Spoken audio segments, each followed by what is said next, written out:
How can you make it into a big public accounting firm? By the end of this video, you're going to know how myself and many others have been able to do this, and hopefully you can too.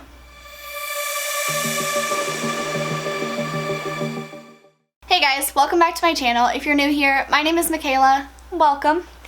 I am a senior in college studying accounting and finance. I just started my CPA journey, and I work full-time as a tax accountant for a large public accounting firm.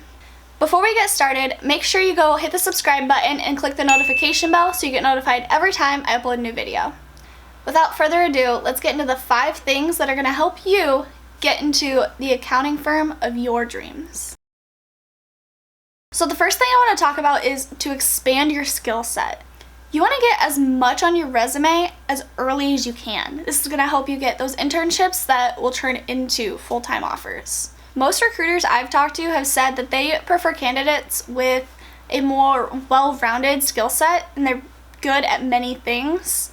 They say, yeah, they look at the GPA. GPA is impressive, but overall, they want to see a well-rounded candidate with a wider range of skills because the more skills you have, the more teachable you are.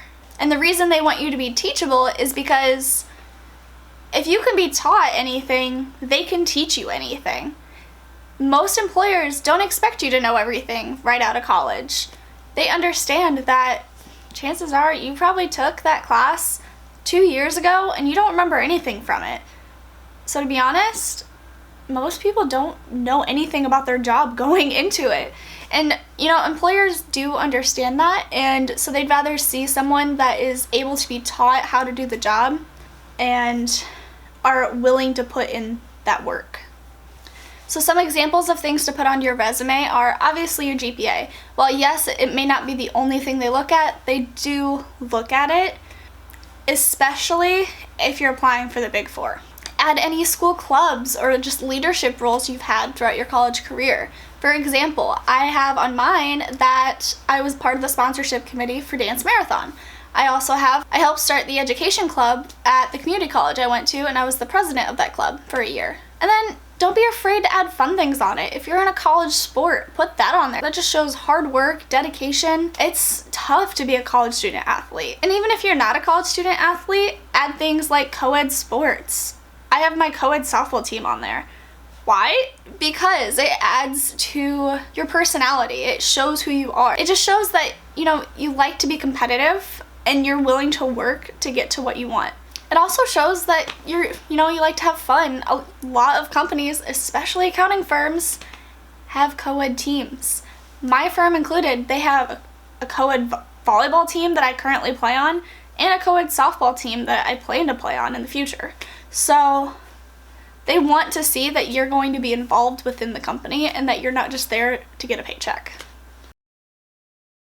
The second thing I want to talk about is professionalism. I know you hear this a lot going throughout college. This is probably the one thing that they just drill into everybody. It's necessary, but also unnecessary. You do need to know how to be professional, but not everywhere is as professional as schools try to make it seem. Going into the application process and everything for my internship, literally what the career advisor told me when she heard that I got the call to go to the interviews and stuff, and she was like, oh yeah, you're definitely gonna want full suit for that. And I was like, really? And I got an email that it was business casual. So I dressed it up a little bit the first day and realized there were literally people in jeans.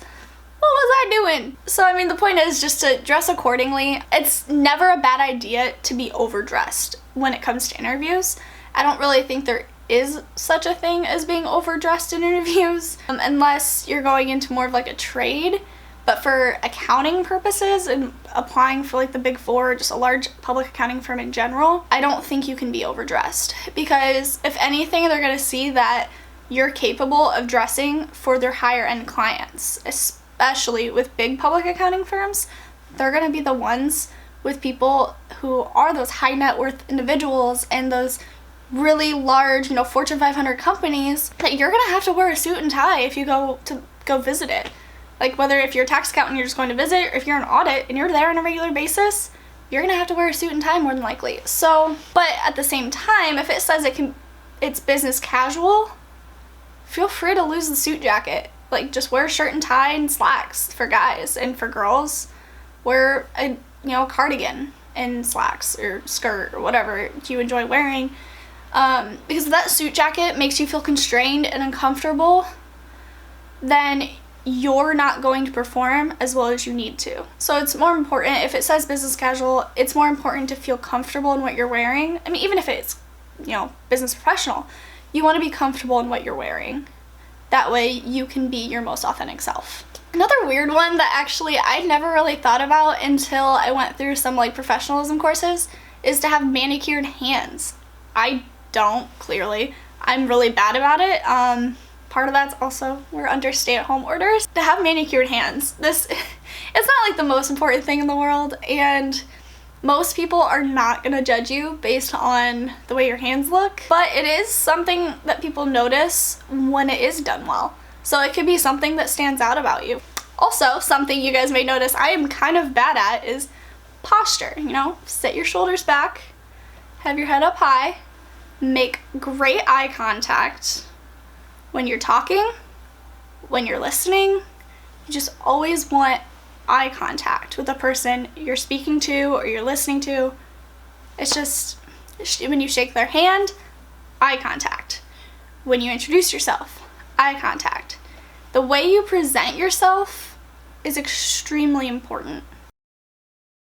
I was talking about professionalism and stuff like that, and typically people think of that as their first impression, but it's not. Your first impression is the resume and cover letter and transcripts that you send in through the application process, and the way that you send your emails and to correspond and you speak over the phone. That is your first impression, so you need to make it count. The first thing is your resume. I have heard this time and time again, and I completely agree with it, but I'm going to use the acronym KISS. Keep it simple, stupid. Nobody wants to read paragraphs and paragraphs about the job that you had when you were 16. No. They don't even want to read paragraphs about things that are relatable to the position. Bullet points don't even have to be full sentences. Obviously, you want it to look professional still, but it does not have to be full sentences if you don't want it to be. I know many recruiters that have flat out said if they see a resume and it is too long or it looks like it's a ton of reading, they look at it for a second and go, nope, set it aside, read the next one. You could be the most qualified candidate in that pile, but guess what? You just didn't get looked at because you wrote too much. It's kind of harsh, but it's the truth. I mean, think about it. Would you want to be reading 5 pages of one resume? I wouldn't. Also, make it relatable and personal.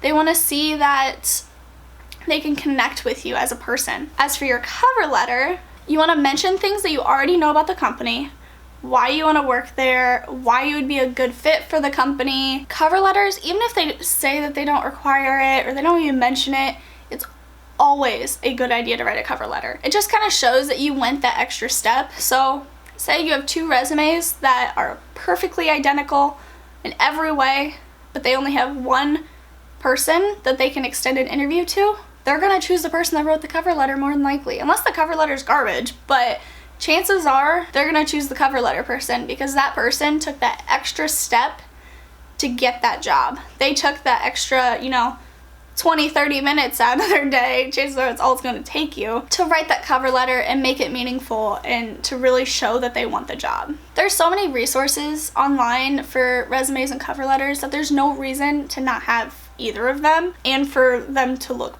poorly.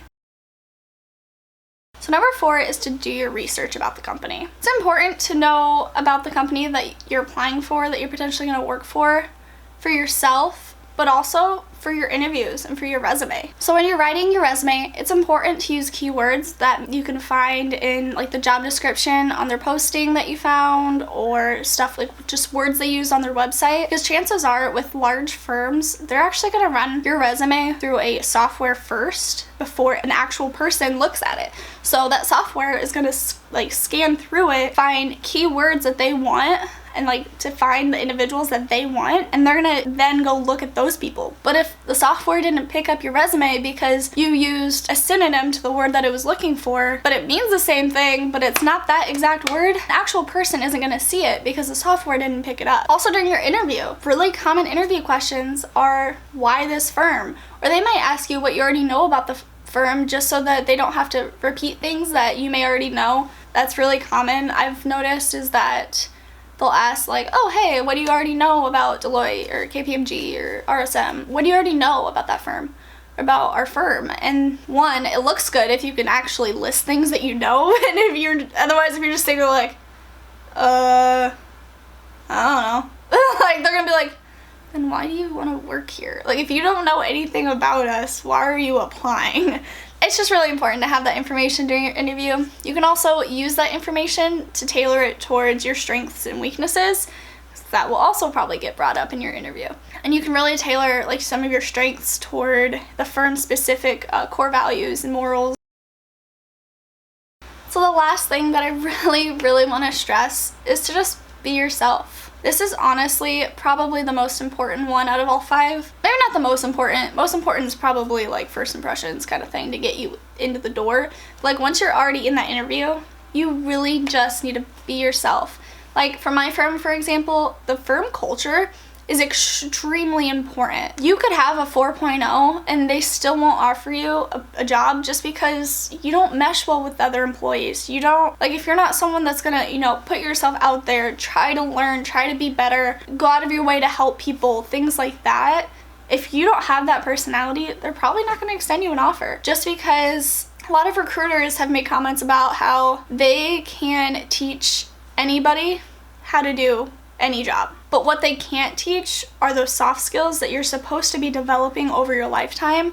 But if you just don't have them, you can't do your job well. So I mean things like, you know, working with others, like being in a team. It's really important in public accounting is to be able to work in teams. Another thing is, you know, just talking to people. That's so important. Being able to make friends is important. Because, you know, you're working with clients, you want your client to trust you as their accountant. You want to be able to have your clients trust. And building, obviously it needs to be a professional relationship, but building that relationship is extremely important.